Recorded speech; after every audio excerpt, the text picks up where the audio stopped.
اور مچھلی والے پیغمبر یعنی یونس کو یاد کرو جب وہ اپنی قوم سے ناراض ہو کر غصے کی حالت میں چل دیے اور خیال کیا کہ ہم ان پر گرفت نہیں کریں گے، مگر پھر اندھیروں میں اللہ کو پکارنے لگے کہ تیرے سوا کوئی معبود نہیں، تو پاک ہے اور بے شک میں قصوروار ہوں۔ تو ہم نے ان کی دعا قبول کر لی اور ان کو غم سے نجات بخشی، اور ایمان والوں کو ہم اسی طرح نجات دیا کرتے ہیں۔ یونس علیہ السلام سے غلطی جو ہوئی وہ قرآن حکیم میں سورہ یونس کے اندر، سورۃ الانبیاء کے اندر، سورہ الصافات کے اندر اور باقی صورتوں کے اندر ٹکڑوں کی فارم میں، سورہ صاد میں بھی یہ ٹکڑوں کی فارم میں پوری کی پوری ایک ان کی سٹوری آئی ہے، وہ میں کمبائنڈ فارم میں آپ کو بیان کر دیتا ہوں کہ یونس علیہ السلام کو بالکل اگلے پیغمبروں کی طرح اللہ تعالیٰ نے یہ حکم دیا تھا کہ تمہارے جو مخالفین ہیں ان کو جو الٹیمیٹم دیا جائے گا اس کے بعد ان کو تباہ و برباد کر دیا جائے گا، لیکن پیغمبر کا یہ کام ہوتا ہے کہ وہ فائنلی اپنا علاقہ چھوڑنے سے پہلے اللہ تعالیٰ کی طرف سے جو پراپر آفیشیل پرمیشن ہے اس کا انتظار کرتا ہے، وہی کی فارم میں۔ پھر اللہ تعالیٰ حکم دیتا ہے، جس طرح کہ موسیٰ علیہ السلام کو حکم ہوا کہ رات کے وقت بنی اسرائیل کو لے کے نکلو، تو اس وحی کا انتظار کیا، رات کے وقت کا انتظار کیا، لے کے نکلے، اللہ کی تائید حاصل ہوئی۔ یونس علیہ السلام کو بھی بتا دیا گیا کہ بھئی تمہارے مخالفین کو 3 دن کی یہ مہلت ہے، اگر یہ ایمان لے آئے تو ٹھیک، ادروائز ان پہ عذاب آ جائے گا۔ اب جیسے ہی وہ 3 دن پورے ہوئے،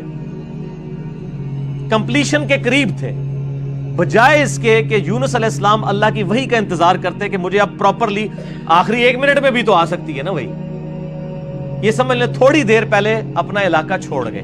کہ اب تو ٹائم پورا ہونے کے قریب ہے، اب نظر بھی آ رہے ہیں کہ عذاب ان پہ آ جائے گا، اللہ کی وحی کا انتظار نہیں کیا۔ اور قرآن کہتا ہے کہ گمان یہ کیا کہ ہم ان پہ گرفت بھی نہیں کریں گے، بالکل آخری وقت تک انتظار کیا تھا نا، اب کس نے لانا تھا ایمان؟ لیکن پیغمبروں کے لیے چھوٹی سی لغزش بھی اللہ کے حضور جو ہے وہ بڑا معاملہ ہوتا ہے، کیونکہ ان کا رتبہ بلند ہوتا ہے۔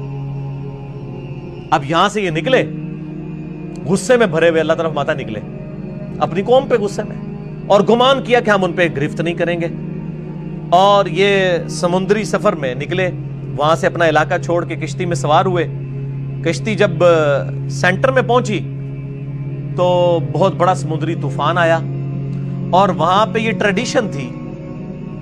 کہ کشتی طوفان میں اس وقت پھنستی ہے جب کہ اس کشتی میں کوئی ایسا شخص بیٹھا ہو جو اپنے مالک کی اجازت کے بغیر بھاگا ہو، ایسا غلام جو مالک کی اجازت کے بغیر بھاگا ہو،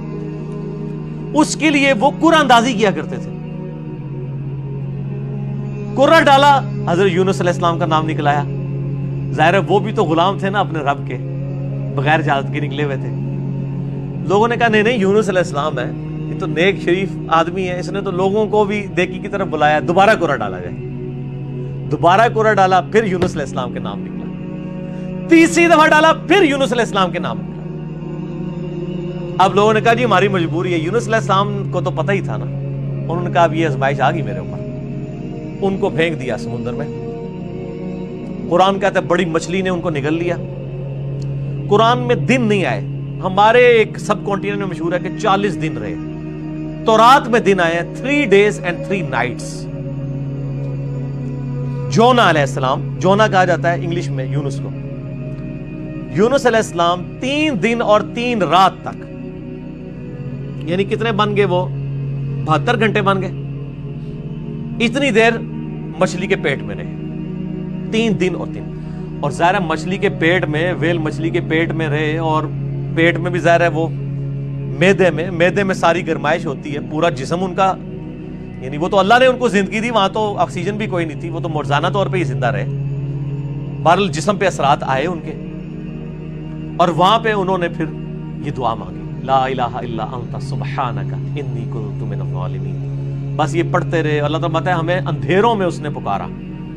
اور اللہ نے دیکھے ان اندھیروں میں بھی اپنے اس بندے کی ندا کو سنا، کذالک ننجی المؤمنین، اسی طریقے سے ہم مومنین کو بھی نجات دیں گے جو ہمیں پکارے گا۔ اور یہاں پہ وہ کہتے ہیں آیت کریمہ بڑا گرم ہوتا ہے جی، وضو کر کے بیٹھو، خوشبو لاؤ، حالانکہ جس شخص نے یہ پہلی دفعہ پڑھا ہے اس نے خوشبو والی جگہ پہ نہیں پڑھا، مچھلی کے تعفن والی سب سے زیادہ جگہ معدے ہی ہوتی ہے، معدے میں ہی سارا تعفن ہوتا ہے، یہ ڈکار آپ جتنے لیتے ہیں سب کچھ گیسیں ساری معدے میں ہی ہوتی ہیں۔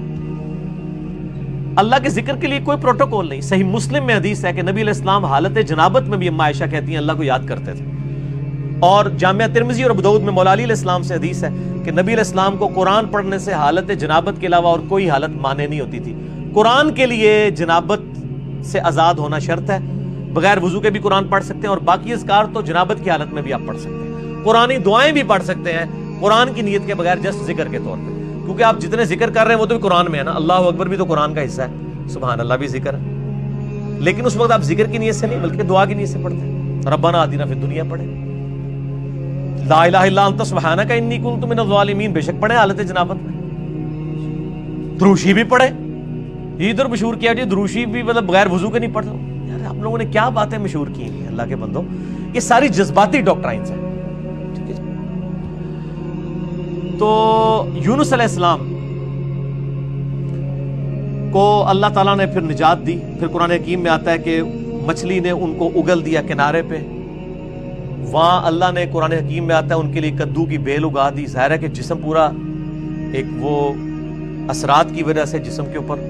نئی ایک کھال ان کی اگی، دوبارہ سے ان کے سارے معاملات ہوئے اور اللہ تعالیٰ نے ان کو ایک نئی زندگی دی اور ان پہ عطا فرمایا،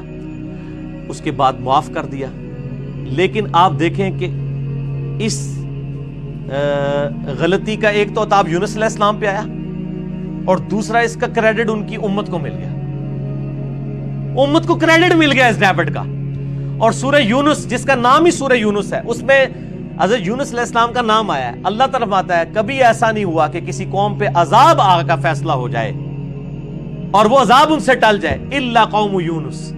سوائے قوم یونس کی، کہ یونس علیہ السلام کی قوم سے یہ عذاب ٹل گیا۔ کیوں؟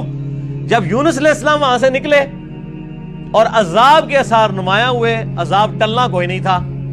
عذاب تو فرعون پہ بھی آیا، اس نے بھی تو کہا تھا نا میں ایمان لایا موسیٰ اور ہارون کے رب پہ، اللہ نے کیا فرمایا قرآن میں، الآن اب لایا، کوئی فائدہ نہیں، ڈبو دیا۔